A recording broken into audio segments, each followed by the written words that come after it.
Hi, my name is Corinne Campbell, and today I'll be sharing with you my lesson, Ratios All Around Us.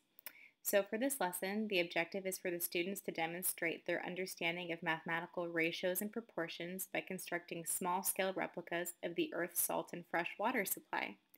So obviously some math standards are covered here. They're going to be working on recognizing patterns between numbers and the relationship that corresponds between them.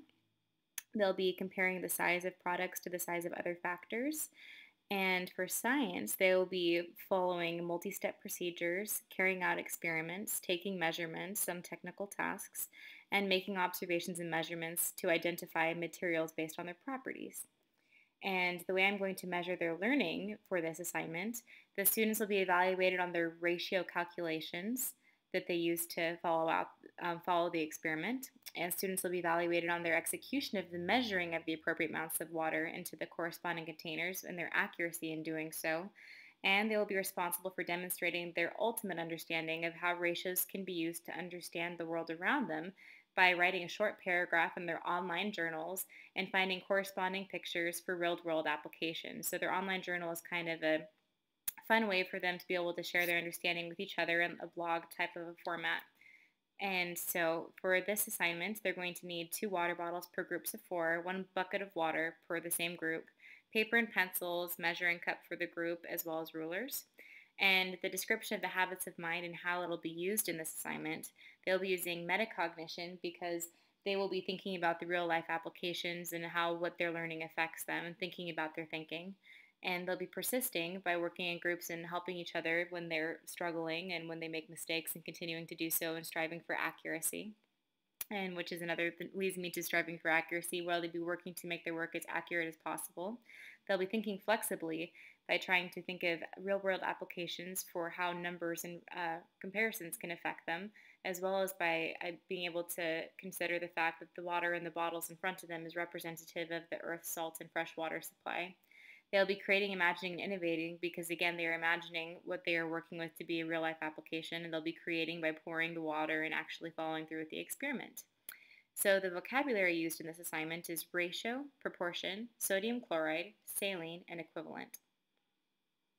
And so for the I do portion of this lesson, I will be bringing 2 objects whose proportions are the same. So I'm going to use 2 cans of soda. They're different types of soda, but the same shape, same amount of fluid.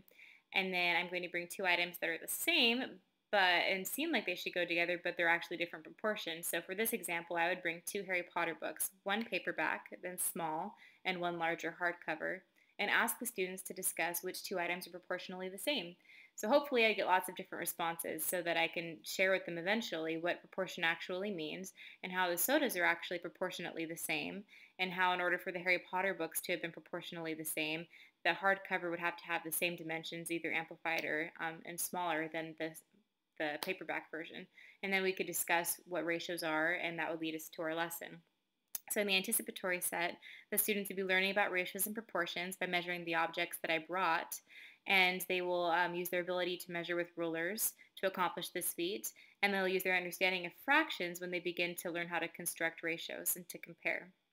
And then they will be instructed in how to find equivalent ratios and proportions on their own using measurements.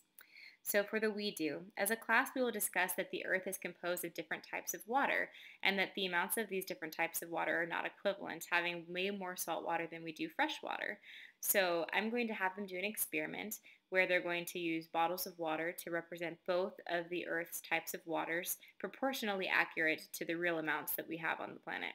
So for modeling, I will demonstrate this by using my own measuring cup to fill a water bottle with 2 cups of water to represent the salt water on Earth, and then performing the necessary calculations on a piece of paper to determine the correct amount of fresh water that should be measured for the second bottle of water, but I will not reveal the answer to the students yet. So for the guided practice, the students will be placed in groups of 4 and be expected to complete the necessary computation as a group to fill both bottles of water accurately. So they need to perform the ratio to figure out how much they need and then measure the water accurately and pour it in appropriately. So to check for understanding, at the end of the hour, the groups will all share their answers and the correct answers will be revealed to the class, and we'll see how everybody did. And for the you do, for independent practice in their online journals, the students will be expected to write 1 paragraph explaining what ratios are, what they can be used for, and how they can be used to understand their world. and they're going to need to find an image online that corresponds to the real world applications of what they've just discussed. So this is probably one of the more important parts of the lesson because they're taking what they've learned and finding relevance in what they've learned. So hopefully it makes it a little bit deeper, makes it mean a little bit more to them, and they'll be able to see the usefulness of this in their day-to-day life. And thank you for your time.